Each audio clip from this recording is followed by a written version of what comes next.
So with God's eyes, remember we are doing the same pattern where you're wrapping around each stick.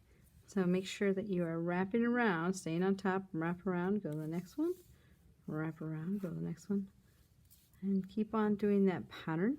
This is a multicolored string, so it kind of changes as I work around.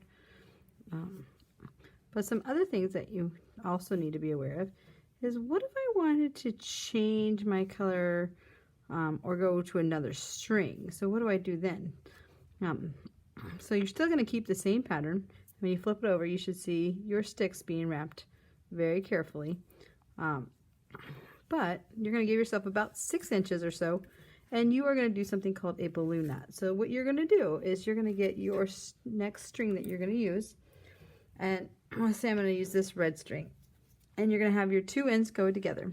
And I always like to call this the bird and the worms, and there's like a little story that goes with it. So for instance, you're going to have a bird here, and he sees 2 worms that are sticking up out of the ground, and the worms, the bird comes along and grabs the worms, but the worms don't really want to get eaten. So what they're going to do is they're going to wrap around with their bodies around the tip of the bird's beak or the tip of the finger, and then they're going to take the string ends and they're going to use their heads, and they're going to put it at the tip of their finger or the tip of the beak, and then the body of the worms are going to get pushed around those string ends, and then the string ends are through the loop that is created and then pulled tight.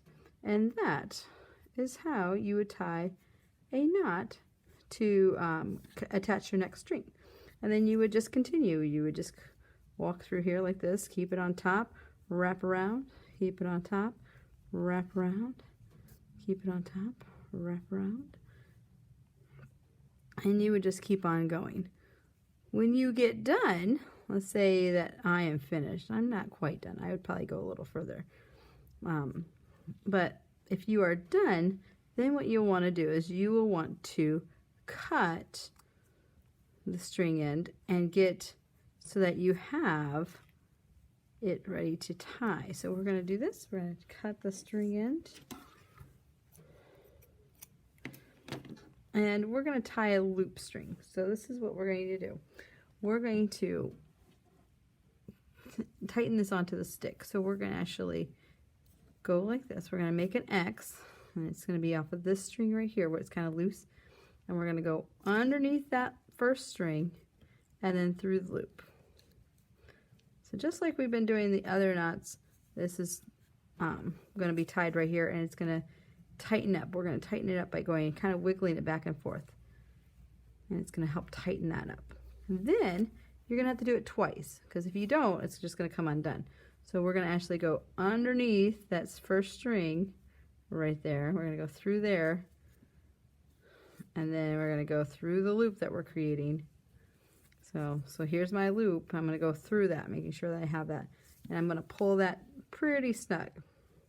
Once I have that done, then I can just hang it. And you will actually do a loop here, so a hanging loop. And what it is, it's just like the worms, right? But this one's a loop, so we're just going to have the loop. We're going to wrap around our finger, and then we're going to put the loop through the loop that is around the finger. So then you'll have a little loop like that. And then you can clean up. So by cutting some strings, like we have some strings that are hanging down the back, and that's easy enough to do. You can just trim. Don't get too close to your knot, because if you get too close, it'll come undone, and we don't want it to come undone. So we just want to kind of clean it up a little bit, and that's how you would hang it. So then it'll just hang up like that. And if you wanted to, I'll show you how to make tassels next.